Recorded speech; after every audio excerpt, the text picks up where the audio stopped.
கை ஒன்றன்று அவங்க தாயோடையும் தந்தையோடையும் இருப்பார்கள். வீட்டோட இன்னைக்கு ஒரு நாள் முழுவதும் இருப்பாங்க. ஆனா இன்னைக்கு என்னுடைய தாய் வீடாக இருக்கக்கூடிய திருவெரும்பூர் தொகுதிக்கே இன்னைக்கு வருகை தந்திருக்கார் நம்முடைய மாண்புமிகு தமிழ்நாட்டுடைய துணை முதலமைச்சர் அவர்களை நான் வருக வருக வருக என்று நம்முடைய ஒட்டுமொத்த சூரியூர் பொதுமக்கள் சார்பாக அவரை நான் வரவேற்பதில் நான் மகிழ்ச்சி அடைகின்றேன்.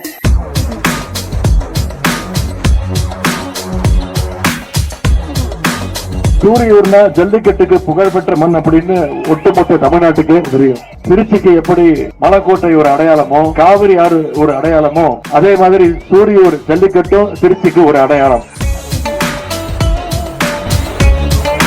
இது உங்களுடைய நீண்ட வருட கோரிக்கை. உங்க கோரிக்கையை உங்களுடைய சட்டமன்ற உறுப்பினர் திரு அன்பில் மகேஷ் அவர்கிட்ட நீங்க தெரிவிச்சீங்க. அவர் என்னிடத்துல முதலமைச்சர் இடத்துல தெரிவிச்சு இன்னைக்கு மதுரை அலங்காநல்லூருக்கு அடுத்தபடியாக தமிழ்நாட்டில் அமைக்கப்பட்டுள்ள 2வது ஜல்லிக்கட்டு மைதானம் என்ற பெருமையை இந்த சூரியூர் பெற்றிருக்கிறது.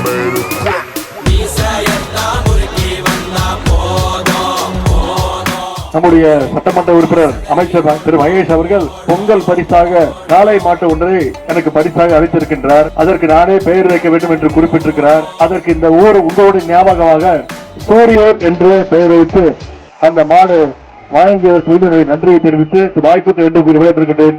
நன்றி, வணக்கம்.